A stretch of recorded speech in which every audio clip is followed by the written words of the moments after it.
আচ্ছা ভাবুন তো, অনেক বাধা বিপত্তি পেরিয়ে আপনি আপনার ভালোবাসার মানুষকে বিয়ে করলেন, বাসর রাতও কেটে গেল, কিন্তু বিয়ের 3 দিন পরে, হ্যাঁ ঠিক 3 দিন পরে, কোনো কারণ ছাড়াই আপনারই নতুন বউ আপনাকে কোনো কিছু না বলেই বাপের বাড়ি চলে গেল।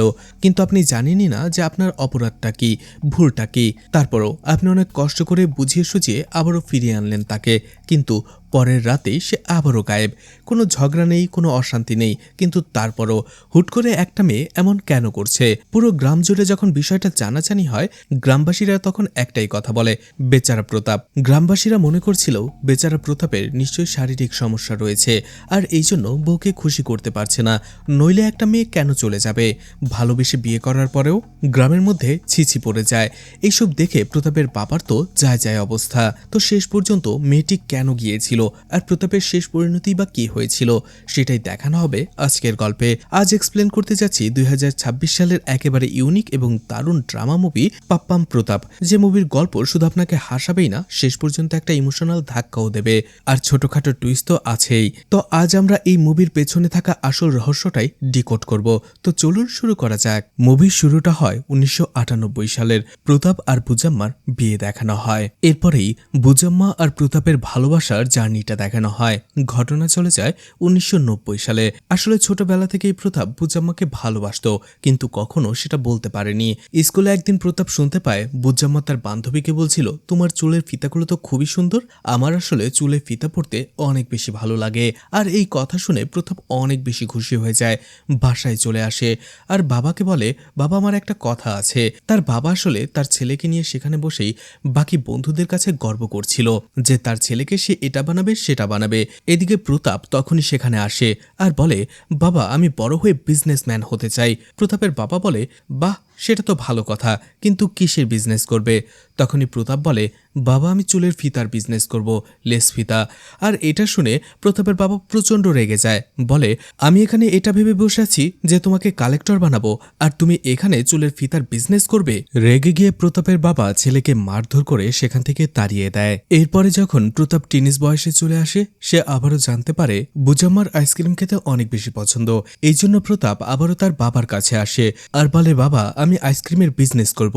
এটা শুনে তার বাবা আবারও রেগে যায় আর পুরো গ্রামে তাকে দৌড়ের উপরে রাখে আর এরপরে পেটায়। আর এভাবেই আরো কিছুদিন চলার পরে প্রতাপের ভালোবাসা সফল হয়, কারণ বুজাম্মাও তাকে ভালোবাসতে শুরু করে। তাদের ভালোবাসার গল্প শুরু হয়। কিছুদিন পর বুজাম্মাই প্রতাপকে নিজে থেকেই বলে, আমাদের ভালোবাসার গল্পটা বেশ ভালোই চলছে, আমিও তোমাকে ভালোবাসি, তুমিও আমাকে ভালোবাসো, কিন্তু এখন আমি জানতে চাই যে ভালোবাসার পরে আমাদের বিবাহিত জীবনটা কেমন, তাই চলো বিয়ে করে ফেলি। আর এতে প্রতাপ অনেক বেশি খুশি হয়ে যায়। আর অবশেষে প্রতাপ আর বুজাম্মার বিয়ে ঠিক হয়ে যায়। বিয়ের দিনও চলে আসে, কিন্তু দেখা যায় সেই বিয়েতে প্রতাপের বাবা একেবারেই খুশি ছিল না, কারণ এটা ভালোবাসার বিয়ে, এখানে তো আর যৌতুক পাওয়া যাবে না। আর এই জন্যই প্রতাপের বাবা মুখ ভারী করে বসেছিল। এই পুরো বিয়েতে শুধু যে প্রতাপের বাবাই একমাত্র অখুশি সেটা নয়, আরও একজন এই বিয়েতে প্রচণ্ড রাগ, সে হচ্ছে পাপারাও। আসলে এই পাপারাও অনেকদিন থেকেই চাইতো প্রতাপের সাথে তার মেয়ের বিয়ে দেবার জন্য, আর যেহেতু এখন প্রতাপ অন্য একজনকে বিয়ে করে ফেলছে, আর এই জন্য এই বিয়েতে সেও প্রচণ্ড রাগ। যাক অবশেষে বিয়েটা হয়ে যায়, কারণ প্রতাপের মায়ের তার প্রতি পুরো সাপোর্ট ছিল। বিয়ে শেষ হওয়ার পরেই বাসর রাতের পালা, আর সেই রাতের জন্য অনেক বেশি অপেক্ষায় ছিল প্রতাপ। খুশিতে সে নাচতে শুরু করে, আর এটা যখন প্রতাপের বাবা দেখতে পায়, এরপরেই প্রতাপের বাবা ভিরাইয়া বলে, এত খুশি হয়ে লাভ নেই, মাত্র তো বিয়ে হলো, আসল খেলা এখনো বাকি। কালকে থেকে তোমার খিদে লাগবে, কিন্তু তুমি খেতে পারবে না, তোমার রাগ উঠবে, কিন্তু কার উপরে রাগ দেখাবে সেটা তুমি বুঝতে পারবে না, মন চাইবে সবকিছু ছেড়ে দূরে চলে যাই, কিন্তু যেতে পারবে না। কিন্তু ভিরায়ের কথাগুলো প্রতাপের মাথার উপর দিয়ে যায়, অর্থাৎ সে কিছুই বুঝতে পারে না। যাই হোক, কথাগুলো একেবারেই হালকাভাবে নেয়। আর কিছুক্ষণ পরেই বাসর ঘরে বুজাম্মা চলে আসে। প্রতাপ আর বুজাম্মার বাসর রাত শুরু হয়ে যায়। পরের দিন সকালবেলাতে যখন প্রতাপের মা অর্থাৎ বুজাম্মার শাশুড়ি পুজো পাঠ করছিল, ঠিক ওই সময়টাতে বুজাম্মাকে দেখা যায় সে ঝিমুচ্ছিল, অর্থাৎ সেখানে বসে বসেই ঘুমাচ্ছিল সে। পরের দিন আবারও এক বাসর রাত হয়, কিন্তু সেই রাতের পরে অর্থাৎ পরের দিন সকালবেলাতে প্রতাপের মা দেখতে পায় তার ছেলের বউ বুজাম্মা রান্নাঘরে ঝিমুতে ঝিমুতে খাবার বানাচ্ছে। তৃতীয় দিন রাতের বেলা আবারও তাদের বাসর রাত হয়। এরপরে চতুর্থ দিনে দেখা যায় ভিরায়া তার দোকানে ছিল। সেই দোকানটা একটা কেমিক্যালের দোকান ছিল। যাই হোক, একটু পরেই প্রতাপের বিয়েতে যে ফটোগ্রাফার এসেছিল সে ভিরায়ের কাছে আসে আর 200 টাকা চায়। ভিরায় বলে কিন্তু কেন? ফটোগ্রাফার বলে আপনি আমাকে 200 টাকা দিন, আমি আপনাকে দারুণ একটা খবর শোনাবো। ভিরায় বলে আমার কোনো খবরের দরকার নেই আর আমার টাকাও দেয়া লাগবে না। ক্যামেরাম্যান একটু ঝুঁকে বলে কারণ খবরটা তো আপনার ঘরেরই খবর। বিরায়া এরপরে কৌতূহলী হয়ে 100 টাকার একটা নোট সেই ক্যামেরাম্যানের পকেটে ঢুকিয়ে দেয়। ক্যামেরাম্যানও তখন বলে আপনার ছেলের বউ বুজাম্মা রয়েছে না।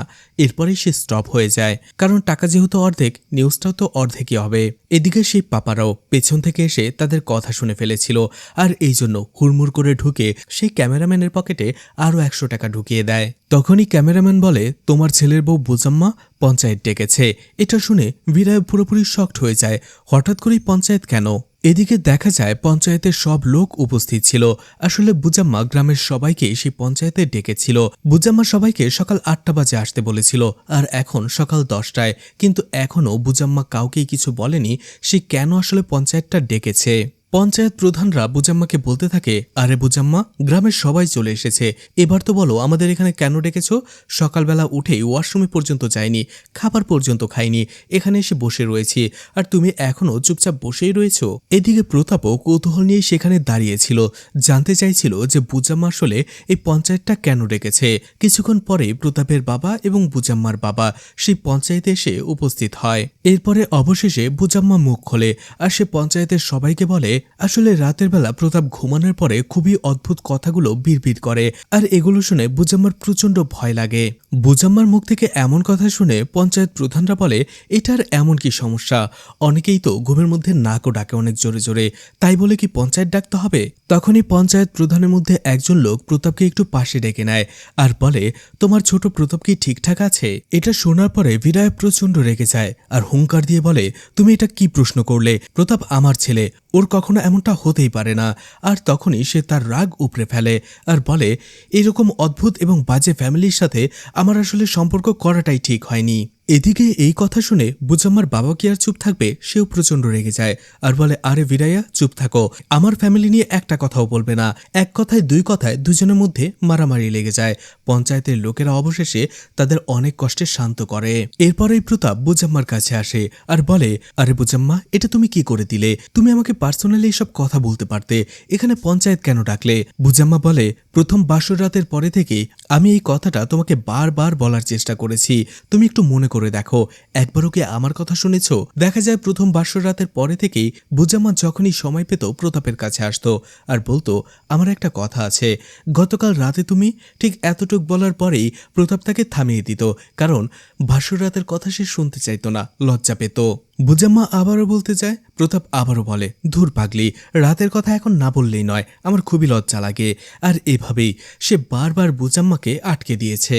প্রতাপ তখন নিজের ভুল বুঝতে পারে, আসলে সে কি ভেবেছিল, অন্যদিকে বুজাম্মার মনে ছিল অন্য কিছু। এদিকে বুজাম্মা একরাশ হতাশা নিয়ে প্রতাপকে বলে বিয়ের আগে যখন আমাদের মধ্যে ভালোবাসার সম্পর্ক ছিল তুমি আমার প্রত্যেকটা ছোট ছোট কথাও খুব মনোযোগ দিয়ে শুনতে, কিন্তু বিয়ের পরে আমি তোমাকে কোনো কিছু বলতে গেলেই আমি ঘাবড়ে যাচ্ছি, নার্ভাস হয়ে যাচ্ছি, ভয় পাচ্ছি। বুজাম্মা অবশেষে প্রতাপকে বলে তুমি যদি সত্যি আমাকে ভালোবাসো তাহলে এখন থেকে নিজেই নিজের সমস্যাটার কথা খুঁজে বের করো আর সেই সমস্যার সমাধান করে আমাকে নিতে এসো, তাহলেই আমি বুঝতে পারবো যে তুমি আমাকে সত্যি সত্যি ভালোবাসো। বুজাম্মা পঞ্চায়েতকেও তার রায় জানিয়ে দেয় আর এরপরেই আবারও প্রতাপের বাড়ি ফিরে আসে, নিজের জামাকাপড় গোছাতে শুরু করে বাবার বাড়ি যাওয়ার জন্য।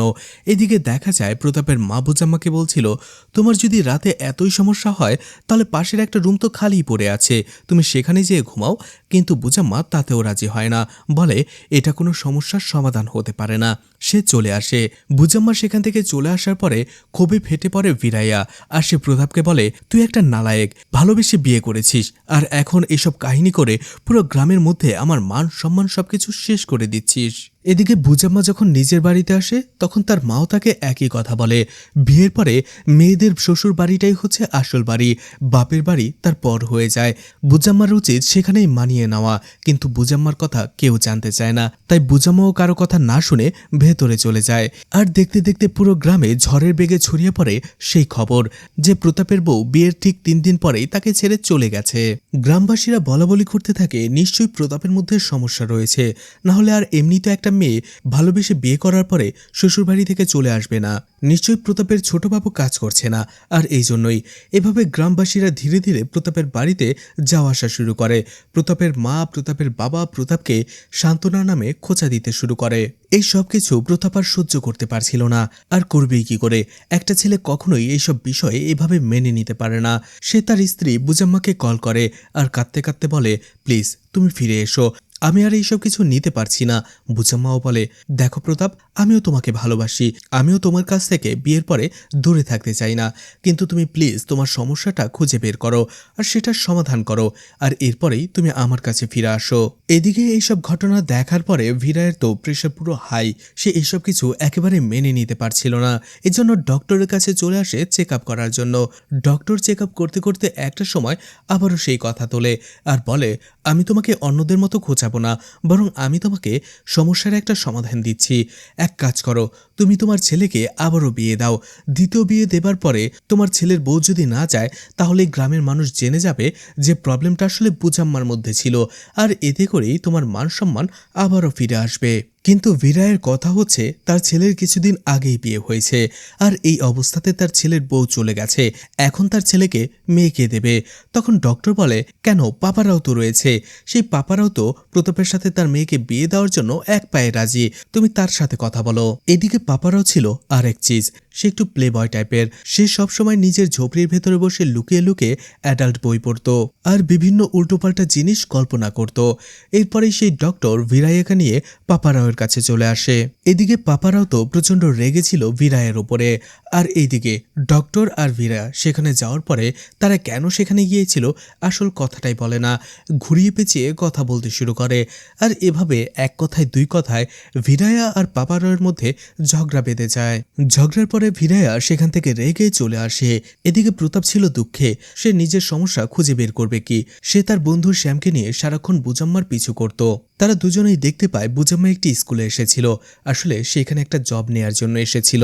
কিন্তু সেই স্কুলের হেডমাস্টার উল্টো বুজাম্মাকে বাজে নজরে দেখতে থাকে, তার শরীরে বাজেভাবে স্পর্শ করে বলে, তোমার মতো সুন্দরী মেয়েদের জন্য আমার স্কুলে অবশ্যই ভ্যাকেন্সি খালি রয়েছে। এটা দেখে তো প্রতাপের মাথা নষ্ট হয়ে যায়। এখন সে কি করবে? যে করেই হোক সেই হেডমাস্টারকে তো শিক্ষা দিতে হবে। আর এই জন্য রাস্তা থেকে কয়েকটা আওয়ারা এবং মাতাল ছেলেকে ধরে নিয়ে আসে প্রতাপ এবং তার বন্ধু শ্যাম, আর এরপরেই সেখানে হেডমাস্টারের সামনেই তাদের প্রচন্ড মারতে থাকে। প্রতাপ বলে, ও আমার বউ, ও এখানে চাকরি করতে এসেছে, ওর গায়ে যদি কেউ টাচ করে, ওকে যদি কেউ বাজে নজরে দেখে, ওকে এমনভাবে পেটাবো সে কোনোদিন সোজা হয়ে দাঁড়াতে পারবে না। এসব শুনে সে হেডমাস্টার প্রচন্ড ভয় পেয়ে যায় আর বুজাম্মাকে বলে, মা, তোমার জন্য এখানে কোনো চাকরি নেই, অর্থাৎ ভয়ে সুন্দরী মেয়ে থেকে মা হয়ে গেছে। এদিকে বুজাম্মাও প্রচন্ড রেগে যায় আর সে চলে আসে প্রতাপের কাছে, বলে, তুমি এগুলো কি শুরু করেছো? প্রতাপ বলে, দেখছিলে না ও কিভাবে তোমাকে বাজে নজরে দেখছিল, বাজেভাবে টাচ করার চেষ্টা করছিল। কালকে যদি কিছু করে বসে, আমি তো আর সবসময় তোমার আশেপাশে থাকবো না, কিন্তু আমি যেখানেই থাকি আমি চাই তুমি নিরাপদে থাকো, ভালো থাকো। বুজাম্মা বলে, এইসব ফালতু কাজ বাদ দিয়ে তোমার সমস্যাটা খুঁজে বের করার চেষ্টা করো। এদিকে প্রতাপ বুঝতে পারছিল না তার সমস্যাটা সে কিভাবে খুঁজে বের করবে, আর এই জন্যই রাতের বেলা লুকিয়ে সে তার বাবা মার মাঝে বিছানায় যেয়ে শুয়ে পড়ে।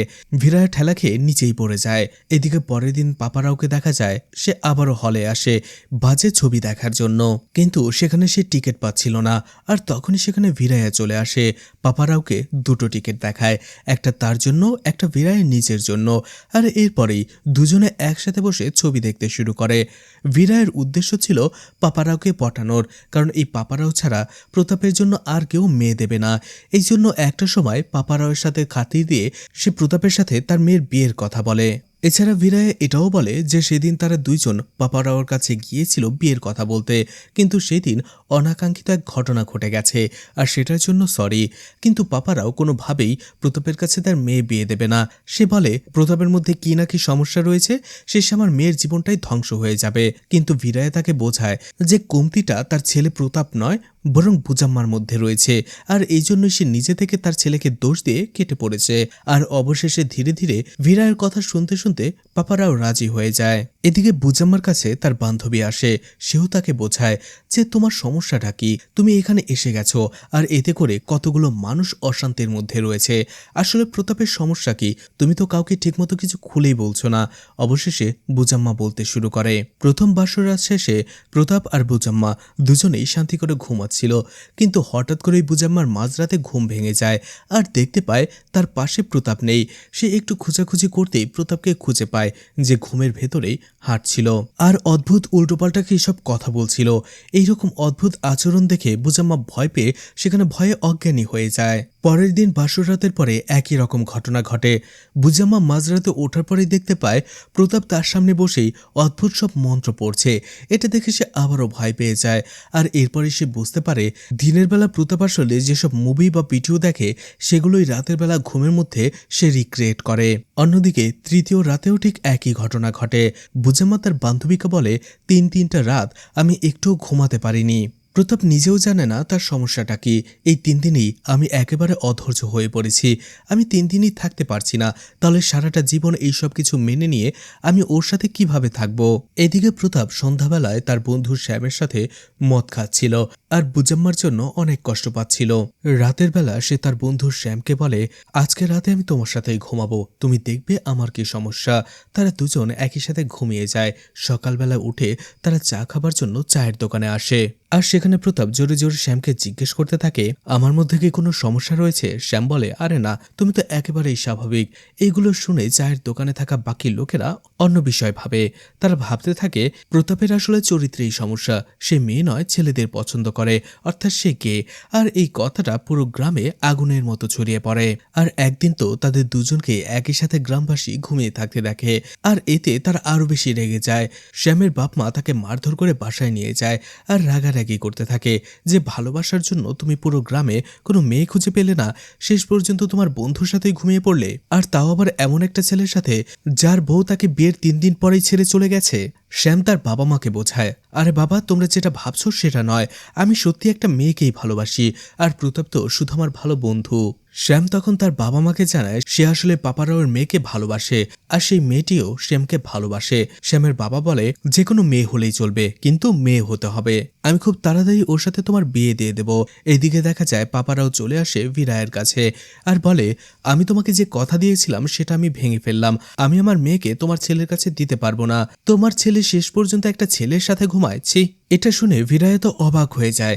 সে নিজেকে ধিক্কার দিতে থাকে যে এই ছেলে তাকে আর কত নিচে নামাবে। রেগেমেগে দোকান বন্ধ করেই সে বাড়ি ফিরে আসে আর দেখতে পায় প্রতাপ পড়ে পড়ে ঘুমাচ্ছে।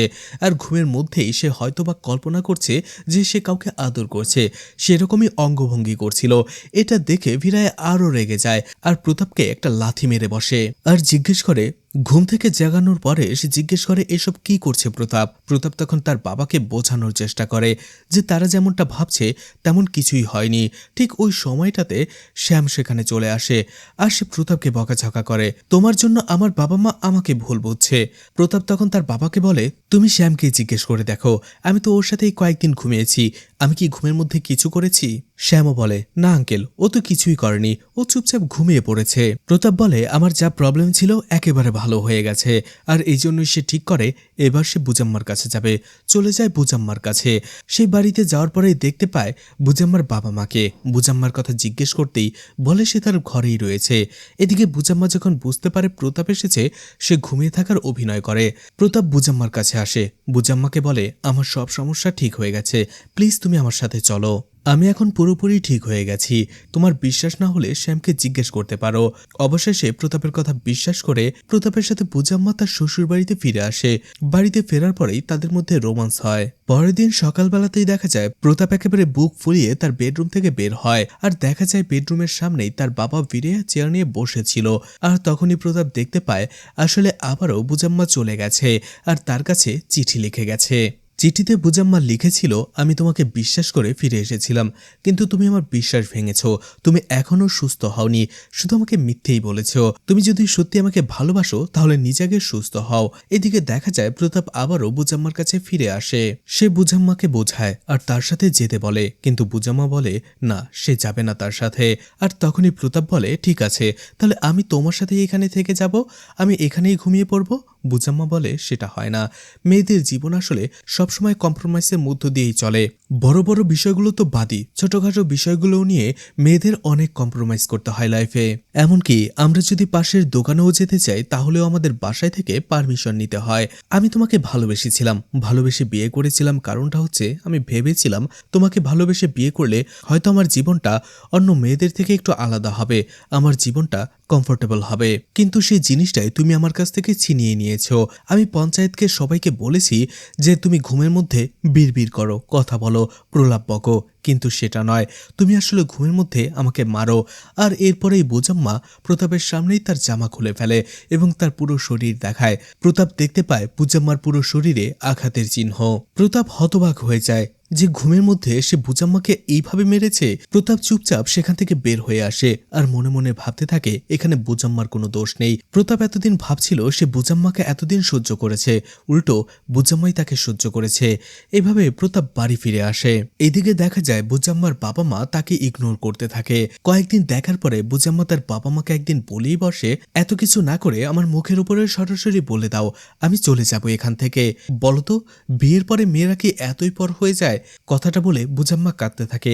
আসলে এটা সাধারণ কোনো কথা নয়, এই কথাটা অনেকেই ফিল করতে পারবেন, বিশেষ করে যেসব মেয়েরা বিয়ের পরেও বাবার বাড়িতে থাকে বা ডিভোর্স নেওয়ার পরে বাবার বাড়িতে থাকে। তারা অনেকেই এই বিষয়টা হাড়ে হাড়ে টের পায়, কিন্তু সব বাবা মা এক নয়। এদিকে বুজাম্মার বাবা তাকে বোঝায় যে আমরা ভেবেছিলাম আমরা যদি তোমার সাথে রাগ করে কথা না বলি তাহলে তুমি হয়তোবা তোমার শ্বশুরবাড়িতে ফিরে যাবে। তুমি আমাদের কাছে কখনোই বোঝা নাও, তোমার যতদিন ইচ্ছে তুমি থাকতে পারো। এদিকে প্রতাপ চলে আসে সেই ফটোগ্রাফারের কাছে। প্রতাপ তাকে কিছু টাকা দেয় আর বলে, আমি এখানেই কিছুক্ষণ ঘুমাবো আর সেটার তুমি ভিডিও করবে। সেই ফটোগ্রাফার রাজি হয়ে যায়। কিছুক্ষণ পরে যখন প্রতাপ ঘুম থেকে ওঠে সেই ফটোগ্রাফার তাকে টাকা ফেরত দেয় আর বলে, তুমি তোমার ক্যাসেট নিয়ে চলে যাও, এখানে দ্বিতীয়বার এসো না। প্রতাপ জিজ্ঞেস করে কারণ কি। সেই ফটোগ্রাফার বলে, ঘুমের মধ্যে মানুষ কেউ কাউকে এভাবে মারে। প্রতাপ ক্যাসেট নিয়ে বাসায় চলে আসে আর সেই ক্যাসেটটাই একা একা দেখতে শুরু করে। ভিডিওতে ঘুমের মধ্যে প্রতাপ নিজের অঙ্গভঙ্গি আচার আচরণ দেখার পরে নিজেই শকড হয়ে যায় যে এমন করলে তার সাথে কেই বা থাকবে। রাতের বেলা প্রতাপ মন খারাপ করে বসে থাকে। তার মা তার কাছে আসলে প্রতাপ তার মাকে জিজ্ঞেস করে, ঘুমের মধ্যে যে আমি মানুষকে মারি সেটা তোমরা আগেই জানতে, তাই না? তখনই প্রতাপের মা তাকে কিছু সত্য ঘটনা খুলে বলে। আসলে প্রতাপের যখন 10 বছর বয়স ছিল তখন সে তার ছোট বোন এবং আরো কিছু বাচ্চাদের সাথে চোর পুলিশ খেলছিল। সেখানে সবাই লুকাচ্ছিল, প্রতাপ সেখানে গুনছিল। ঠিক তখনই গ্রামের কিছু পাগলা কুকুর তার দিকে তেড়ে আসে। প্রতাপ ভয় পেয়ে তাদের থেকে বাঁচার জন্য গাছের ওপরে উঠে যায়। প্রতাপের ছোট বোন নন্দিনী এটা না দেখেই বাইরে বের হয়ে আসে আর সেই কুকুরগুলো নন্দিনীর উপরে ঝাঁপিয়ে পড়ে। প্রতাপ যখনই নন্দিনীকে বাঁচাতে যাবে সে গাছ থেকে নামতে যেয়ে ডালের ওপর থেকেই পড়ে যায় আর এতে প্রতাপের মাথায় অনেক আঘাত পায়। প্রতাপকে হসপিটালে নিয়ে আসা হয়। ডক্টর তখন প্রতাপের বাবা মাকে বলে মাথায় ভালোই চোট পেয়েছে আর এই জন্য প্রতাপের আগের সব স্মৃতি মুছে গেছে। আর সেই কুকুরের আক্রমণে প্রতাপের ছোট বোন নন্দিনী মারা গিয়েছিল আর প্রতাপ সেটাও ভুলে গিয়েছিল। ডক্টর বলেছিল প্রতাপ যদি মাথা খাটিয়ে আগের জিনিস মনে করার চেষ্টা করে তাহলে হিতে বিপরীত হতে পারে। আর এই জন্য ডক্টরের কথা মেনে প্রতাপের বাবা মা নন্দিনীর সব জিনিসপত্র বাসা থেকে সরিয়ে ফেলে। অর্থাৎ প্রতাপ একেবারেই ভুলে যায় যে তার কোনো ছোট বোন ছিল। এর কয়েকদিন পরেই প্রতাপ হঠাৎ করেই রাতের বেলায় অদ্ভুত আচরণ করতে থাকে, চিৎকার চেঁচামেচি করতে থাকে। আসলে দিনের বেলা সে যা দেখতো, সে যেসব মুভি দেখতো, ভিডিও দেখতো, মানুষদের যা করতে দেখতো, এই সব কিছুই সে রাতের বেলায় হ্যালোসিনেট করতো ঘুমের মধ্যে। চিকিৎসা করার পরেও প্রতাপের এই জিনিসটা ভালো হয়নি আর এই জন্যই প্রতাপের মা ছোটবেলা থেকেই তাকে আলাদা শোয়াতো। তারা ভেবেছিল বড় হতে হতে হয়তোবা প্রতাপের এই সমস্যা ঠিক হয়ে যাবে। কিন্তু প্রতাপ যখন বিয়ে করে তখন বুজাম্মার মাধ্যমে প্রতাপের বাবা মা জানতে পারে প্রতাপের এই সমস্যা এখনো ভালো হয়নি। আর এই রোগের কোনো চিকিৎসাও নেই। সবকিছু শোনার পরে প্রতাপ তো পুরোপুরি শকড হয়ে যায়। এখন তার কি হবে? এভাবে তো আর তার জীবনটা চলতে পারে না, কিছু তো একটা করতে হবে। এদিকে শ্যামকে দেখা যায় তার বাবাকে নিয়ে পাপারা ওর বাড়িতে আসে তার মেয়ের সাথে নিজের বিয়ের কথা বলার জন্য, কিন্তু পাপারাও তখন অনেক জলদিতে ছিল। আর এই জন্য সে বলে, আমার তাড়াহুড়ো আছে, তুমি আমার সাথে চলো, যেতে যেতেই তোমার সাথে কথা হবে। তারা তিনজনে বাইকে করে যেতে শুরু করে। শ্যাম পাপারাওকে বলে, আমি আপনার মেয়েকে ভালোবাসি, আপনার মেয়েও আমাকে ভালোবাসে, আর আমরা বিয়ে করতে চাই। কিন্তু পাপারাও একেবারেই মানা করে দেয় আর বলে, প্রতাপও ভালোবেসে বিয়ে করেছে, কিন্তু এখন দেখো তার অবস্থাটা কি, সে ঘাটেরও না, সে ঘরেরও না, পুরোপুরি একটা বিচ্ছিরি কাণ্ড। প্রতাপকে তো সবাই ভালোই জানতো, কিন্তু ওর বউ থাকছে না। আমি আমার মেয়েকে তোমার সাথে বিয়ে দেব না, দেখা যাবে তোমার মধ্যে কি না কি প্রবলেম রয়েছে কে জানে, শেষে আমার মেয়ের জীবনটা নষ্ট হয়ে যাবে। পাপারাও সেখান থেকে চলে যায়। শ্যামের বাবা তাকে বলে, কষ্ট পেও না, ওর থেকেও সুন্দর মেয়ে আমি তোমাকে এনে দেব। এদিকে পাপারাওকে দেখা যায় সে এত তাড়াহুড়ো করে এসেছিল অন্য কোনো কাজে নয়, একটা মুজরার ড্যান্স দেখার জন্য। এদিকে প্রতাপ শ্যামের কাছে আসে আর বলে, তুমি মিথ্যে কেন বলেছিলে, আমার সমস্যা ঠিক হয়নি? শ্যাম বলে, হ্যাঁ।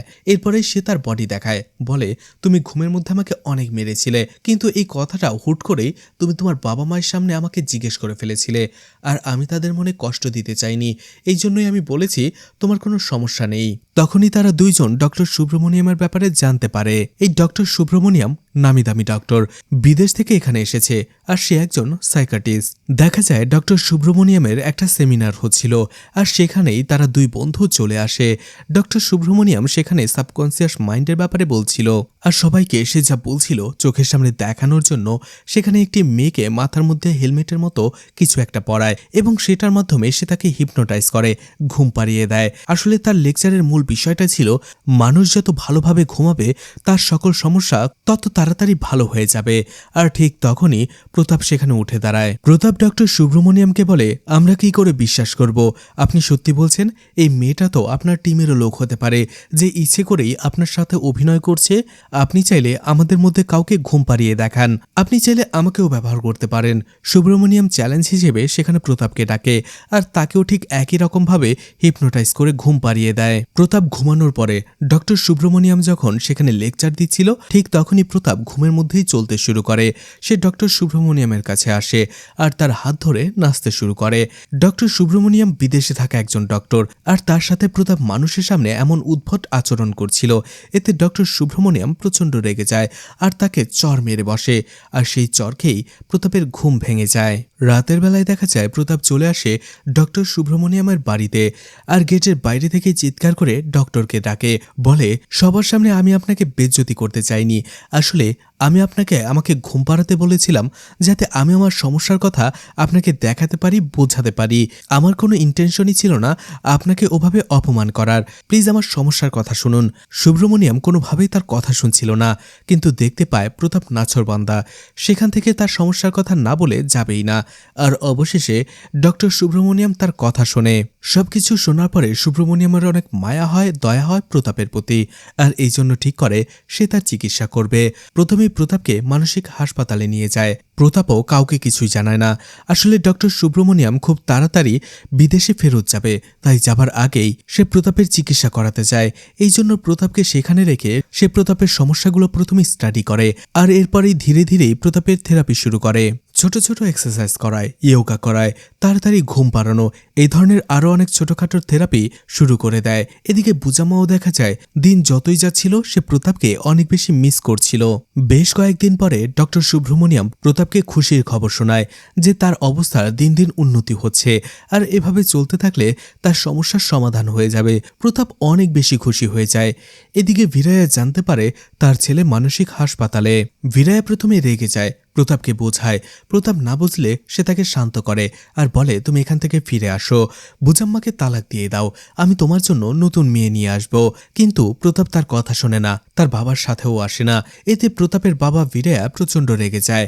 সেই দিন সন্ধ্যায় মদ খেয়ে সে বুজাম্মার বাড়িতে আসে, বাড়ির সামনে হাঙ্গামা করে। বুজাম্মাকে বলে, তোমার যদি আমার ছেলেতে এতই সমস্যা তাহলে আমার ছেলেকে ছেড়ে কেন দিচ্ছ না? বুজাম্মা তখন রেগে না গিয়ে ভিরায়াকে বোঝায় যে আমি প্রতাপকে পুরোপুরিভাবে বদলে ফেলতে চাইছি। আমি চাইছি না এই সমস্যাটাও স্কিপ করে যাক। আমার হাতেও অপশন আছে। প্রতাপকে ছেড়ে দিয়ে আমি অন্য কাউকে বিয়ে করব, কিন্তু আমি প্রতাপকে ভালোবাসি। তাই আমি চাই ওর সমস্যাটার সমাধান হোক আর আমরা সারা জীবন একসাথে থাকতে পারি। আর এর জন্য আমি যতদিন অপেক্ষা করার করব, আমার যতদিন লাগে লাগুক, কিন্তু তারপরও আমি প্রতাপকে বদলে ফেলব। ওর সমস্যার সমাধান হবেই। বুজাম্মার কথা শুনে অবশেষে ভিরায়ের চোখ খোলে যে তার ছেলেকে অবশ্যই বদলাতে হবে। এভাবে তো আর সারা জীবন চলতে পারে না।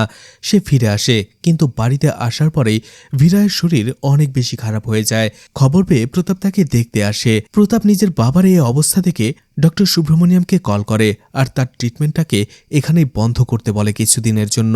সুব্রমণিয়াম জানায় সে তো কয়েকদিন পরে চলেই যাবে, তখন কি হবে? প্রতাপ বলে সে আসলে এই যুদ্ধটা হেরে গেছে, সে এই যুদ্ধে আর জয়ী হতে পারবে না, তাই এখানেই সে হাল ছেড়ে দিয়েছে। ভিরায় তাকে বলে, আরে আমি কোথায় অসুস্থ হয়েছি, সেটা তো একটু গ্যাসের প্রবলেম হয়েছিল মাত্র। গতকাল সন্ধ্যায় বৌমা আমার চোখ খুলে দিয়েছে।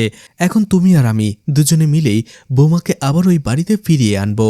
আর এরপরে ভিরায় নিজেও প্রতাপের সাথে একসাথে এক্সারসাইজ করে, থেরাপিতে অংশগ্রহণ করে, এমনকি রাতভর জেগে প্রতাপকে পাহারা দেয় যে তার কতটুকু ইমপ্রুভমেন্ট হলো। এদিকে প্রতাপ আবারও সে ফটোগ্রাফারের কাছে আসে, আবারও তার ভিডিও বানাতে বলে। ভিডিওতে দেখা যায় প্রতাপের সমস্যা পুরোপুরি ঠিক না হলেও অনেকটা হয়েছে, আর এতে প্রতাপ অনেক খুশি হয়ে যায়। ভিডিওতে তারা এটাই দেখছিল যে কোনো রকম সমস্যা করা ছাড়াই প্রতাপ একেবারে ঘুমিয়ে গিয়েছিল, একটু নড়াচড়া করেছে বেশি, এছাড়া আর তেমন কিছুই নয়।